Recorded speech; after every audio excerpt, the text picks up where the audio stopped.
Merci, Monsieur le Président. Le 12 septembre,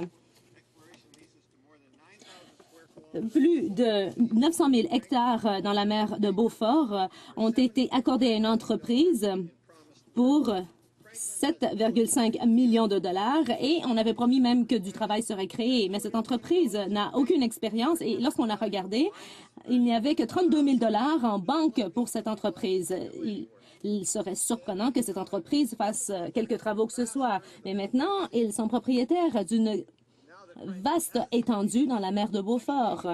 Mais d'après la loi sur le développement des ressources naturelles, article 75, tout ce qu'il y a à faire, c'est de notifier, d'aviser le ministre des Transports. Il n'y a pas besoin de demander une approbation, alors que d'habitude, ça prend une approbation ministérielle. Voilà comment les choses se sont produites dans la mer du Nord. D'habitude, il faut que lorsqu'il s'agit d'exploitation pétrolière, il faut qu'il y ait une approbation du ministre. Alors, Franklin Petroleum pourrait s'asseoir sur ces baux et ils n'ont pas à créer d'emplois non plus. Alors, comment est-ce que cela aide vraiment à l'économie et comment est-ce que cela peut aider à l'intérêt du Canada? On se demande pourquoi le ministre a agi ainsi. Tout ce qu'il aurait pu faire, c'est d'utiliser la loi sur le pétrole au Canada et interdire cette vente. On se demande comment est-ce qu'une petite entreprise britannique avec seulement 2 employés et aucun actif peut avoir la plus grande part d'exploitation du pétrole de l'histoire. Paul Ziff reconnaît que ce genre de prix va à l'encontre de l'opinion publique. Nigel Banks, professeur et président de la chaire de l'université, dit « Je ne crois pas qu'on ait déjà vu ça depuis la première découverte de ressources de carburant fossile dans les années 60. Il faut en exiger davantage des multinationales. Il s'agit d'un pas en arrière. » Le professeur Banks a formulé 3 recommandations que le ministre aurait dû respecter s'il faisait véritablement son travail. Tout d'abord, mener une évaluation environnementale avant de prendre cette décision qui consiste à ouvrir une nouvelle région pour le forage exploratoire. Ensuite, élaborer une stratégie pour la préqualification des soumissionnaires pour s'assurer que ceux qui présentent des soumissions ont un bilan de sécurité suffisant et ont l'expérience nécessaire pour mener à bien ces activités. Et finalement, exiger que la soumission la moins élevée couvre tous les coûts d'exploitation. Malheureusement, il s'agit d'une directive du cabinet. C'est un processus utilisé dans les forages extra-côtiers à Terre-Neuve et en Nouvelle-Écosse. Le ministre n'a pas fait son travail, n'a pas protégé l'intérêt national du Canada. Il n'a pas fait preuve de diligence requise. C'est une honte, l'honorable secrétaire parlementaire du ministre des Affaires autochtones. Merci, Monsieur le Président. Bon, je ne pense pas que c'était une question. On y arrivait, j'imagine. Je suis ravie de prendre la parole pour répondre à la question de l'honorable député de Western Arctic sur la question.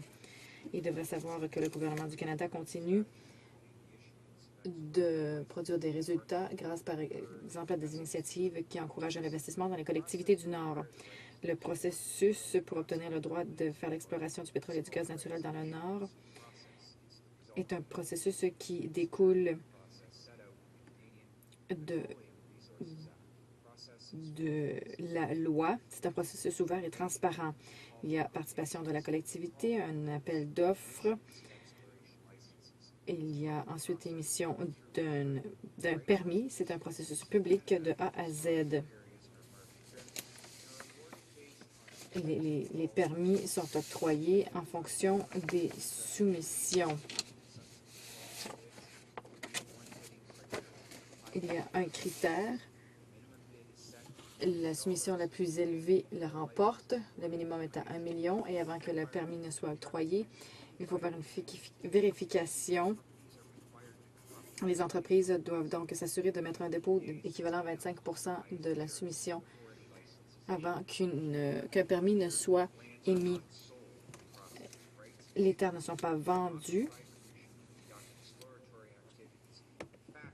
Les entreprises reçoivent un permis uniquement pour une période précise et ce permis leur donne le droit exclusif d'entreprendre certains travaux. Lorsque les entreprises en arrivent à l'étape d'obtenir la permission pour les activités exploratoires, ils doivent avoir l'autorisation de l'Office national de l'énergie après seulement qu'une évaluation environnementale a été faite.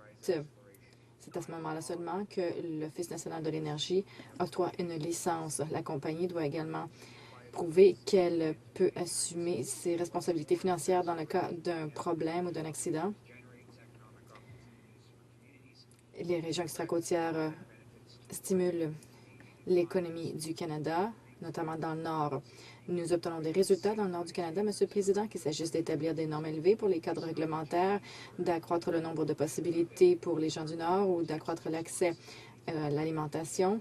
Le gouvernement prend au sérieux ses responsabilités dans le Nord. Nous voulons collaborer avec nos partenaires pour s'assurer que le développement s'effectue de façon à protéger l'environnement du Nord et de façon à respecter également les collectivités. Merci, Monsieur le Président. L'honorable député de Western Arctic. Monsieur le Président, mon collègue oublie de mentionner la directive qui concerne l'octroi des permis. Le processus qu'il décrit semble bien si tout se fait par une entreprise, justement, qui peut assumer ses responsabilités. Mais qu'en est-il si une entreprise ne peut pas se permettre ce genre d'investissement dans l'Arctique? On va devoir choisir d'autres partenaires. Si les partenaires trouvent un filon, les entreprises ont donc les droits sur cette ressource. Il n'y a pas d'avenir certain, donc, lorsque le prêt est accordé à pour si peu d'argent. Une lettre de crédit est tout ce qu'il faut et suffit, en fait, pour obtenir un tel bail. Le Canada veut s'assurer que le Nord soit solide pour garantir l'avenir de notre pays. Il faut donc assumer nos responsabilités pour garantir un développement équilibré dans le Nord. Ça comprend l'exploration du gaz et du pétrole dans le Nord et dans les zones extracôtières grâce au processus d'émission de permis ou de licence. Ce processus est ouvert et transparent. Il respecte la loi sur le pétrole et le gaz naturel. Les entreprises doivent fournir des garanties financières et les permis ne sont octroyés qu'après évaluation environnementale rigoureuse. On veut protéger le Nord et l'intérêt des gens du Nord. C'est une priorité pour notre gouvernement. Le processus d'octroi de permis permet de faire en sorte que l'environnement du Nord est protégé. Merci, Monsieur le Président.